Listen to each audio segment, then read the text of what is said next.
Ben? Shorter than best, I'll go down here.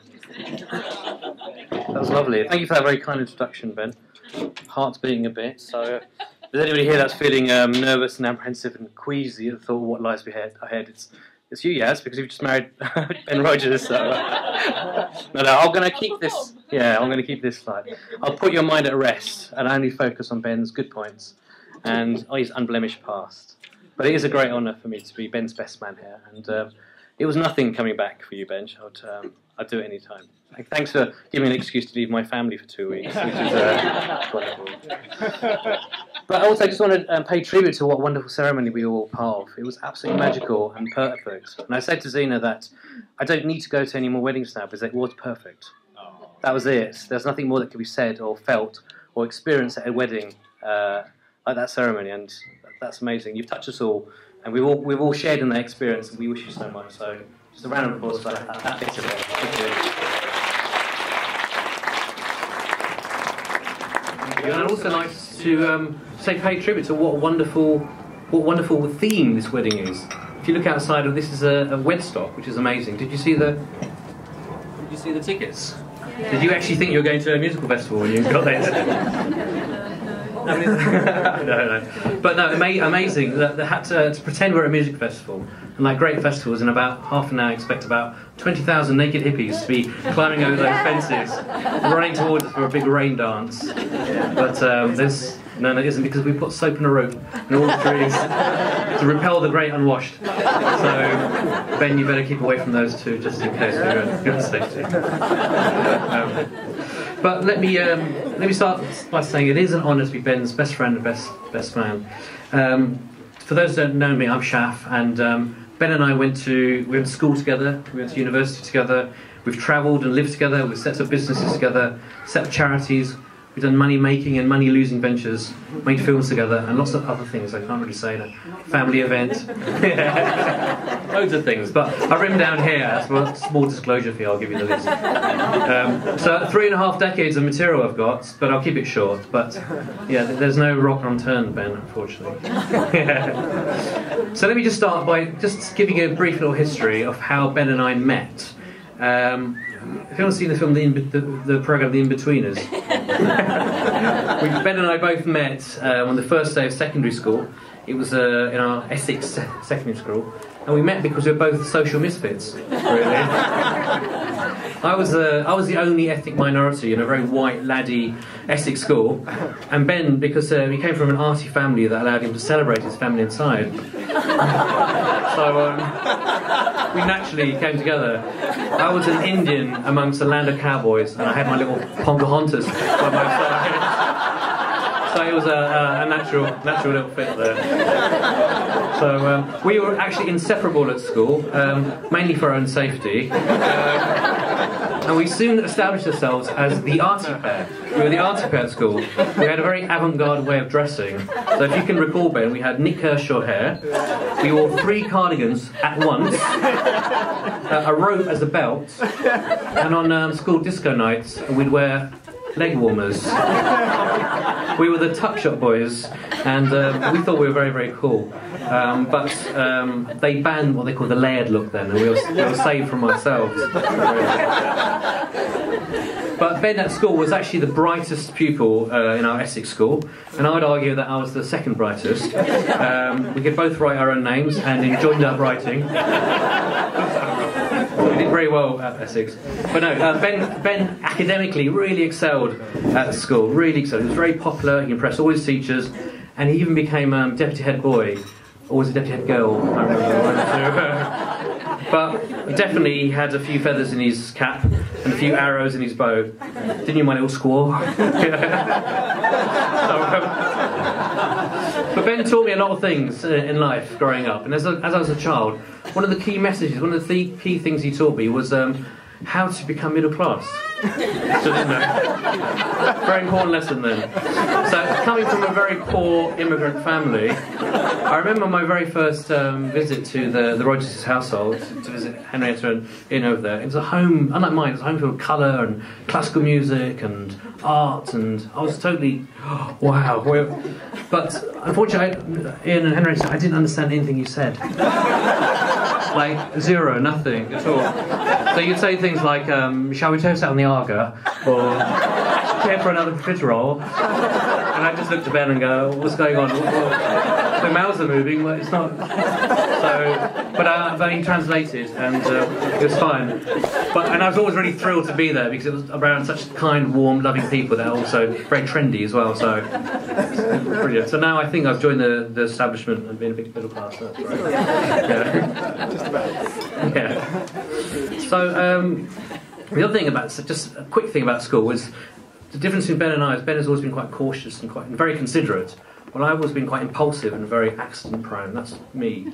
It's true. It is. Yeah. I'm not lying. That's why I'm here. Just as an example, in 4 separate incidents during the course of my school life, I broke 3 limbs and nearly lost the sight of one of my eyes.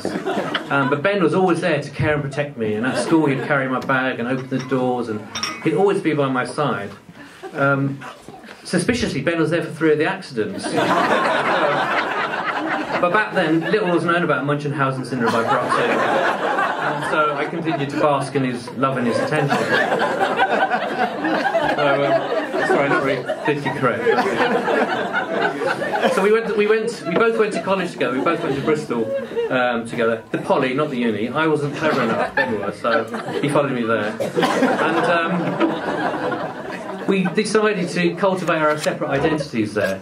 So I became a political Marxist, radical. I used to go on demos with DMs, donkey jackets. Well, Ben became a 70s bohemian. And that meant he wore bangles and had ethnic scarves. And he spent his weekend reciting poetry to very beautiful hippie chicks and bindis, basically. I remember your bedroom, Ben. There were saris and temple bells and incense sticks and joss sticks, and it was so ethnic that our landlord, Mr. Bunce, thought we were opening up an Indian restaurant on his premises and almost kicked us out. However, much to my mother, who's over there, delight, you have now become the real Indian son that she's never had.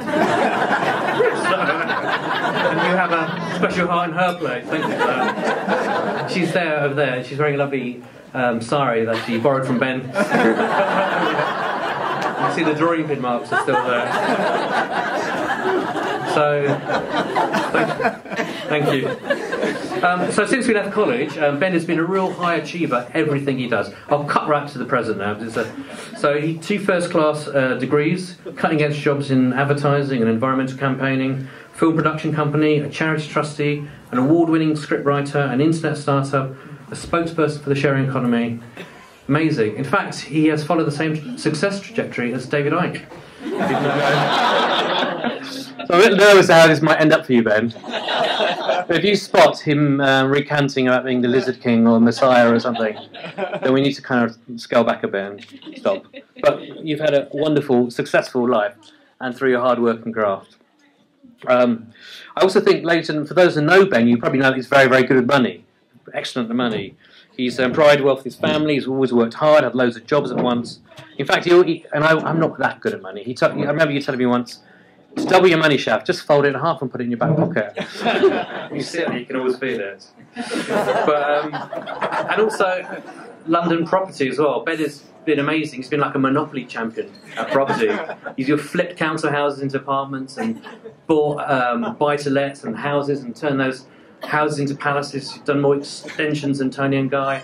You've and amazing. But the thing I can't understand, Ben, is despite all your canny acquisitions, your house looks like a jumble sale. It always has done. His boxes are toot line everywhere. Every surface is cluttered with knickknacks from every decade of his life. Pens, thimbles, matchboxes, whoopee cushions. Do you really need all that stuff? Anyway, yeah, it does. When it comes to a wedding, yeah, no, it's a lovely warm house, and you just you see some sofas in there. You can sit down and appreciate it.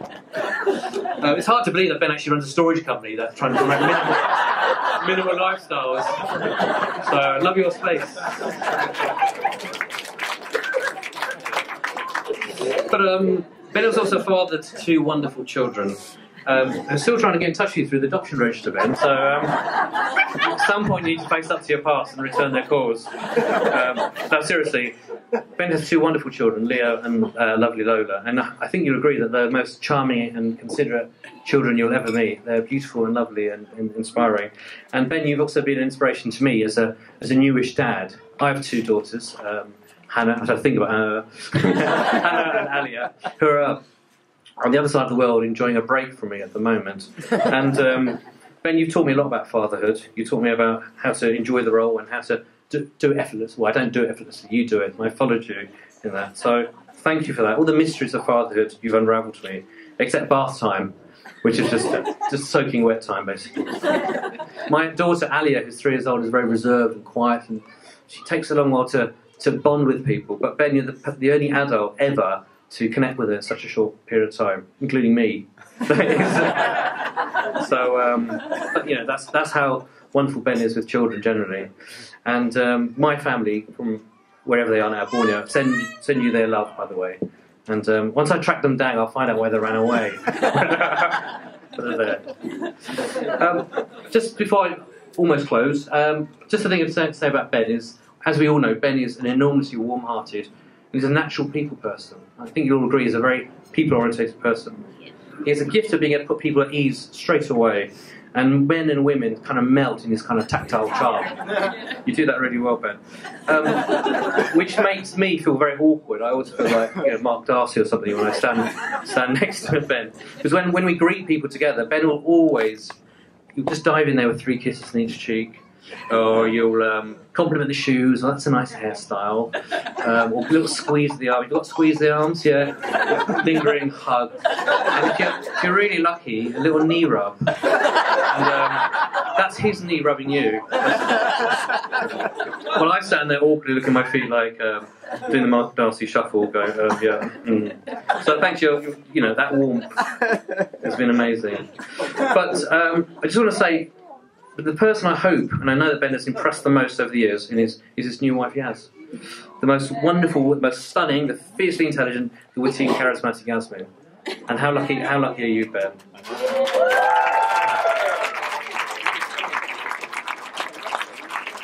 She looks absolutely gorgeous today.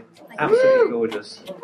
You're a fantastic friend to me, Yazz, and you've been one that's offered me support and guidance and lots of love, especially when I was a hopeless single as well, pointing me in the right direction. And you're a fabulous mother, and you're a fantastic companion to Ben, and it's wonderful knowing you. It's beautiful. But the one thing I really love about you, Yazz, I'd just like to see, is your fearless passion for your principles and everything you believe in, and your unyielding pursuit to make that a reality. I think it's very important to say. And your courage to make things happen, whatever, by any means necessary. And just some examples, really. This is someone who chased a terrified traffic warden up a hill and then actually kicked his butt for giving her a ticket. She was pregnant at the time. Okay, she was pregnant, yeah. But And he was in the wrong. And I got that's my money right, he back. was in the wrong. He I was got in the my wrong. money back. Yeah. It's all on CCTV. They'll discuss it in court. But this is also somebody who followed an aggressive road bully home and hid in the bush and then confronted him on his doorstep, berating him until he apologised. So amazing. And this is someone who was so incensed by the Sun's sexist page 3 that you've campaigned to have the number 3 removed from the numerical system altogether. So this will never ever happen again. So yes, you are 1 in a million. Not 1 in 3 million, but we're not allowed that anymore. And I love you so much for all the fun, the fads, and the funky dancing you've given me. I'll leave the rest of the F's to Ben. And Ben, I'm sorry. And Ben, as we say in South London, where I normally live, you was a lucky bumbleclop to bag that well-nice lady. So, despite the fact that she doesn't let you use your laptop occasionally and stuff like that, we weren't going to. You're very, very lucky. So let me end by saying that 15 years ago, as we all know, Ben and Yazz upgraded their very special friendship to one with a lot more benefits, so an amazing relationship. And today you've done the same again. You've upgraded it to a new phase and a new future, which is going to be amazing for you both. What took you so long, as you said, Ben, but you've done it now, and it's brilliant.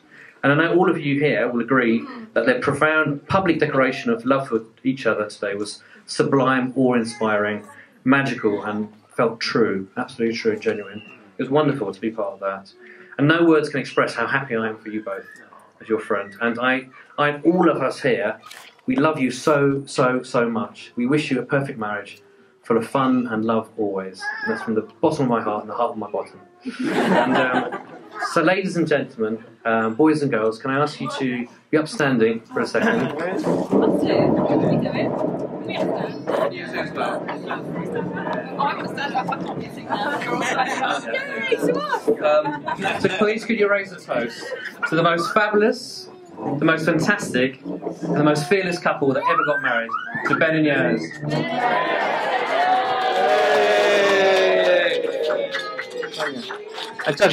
Remain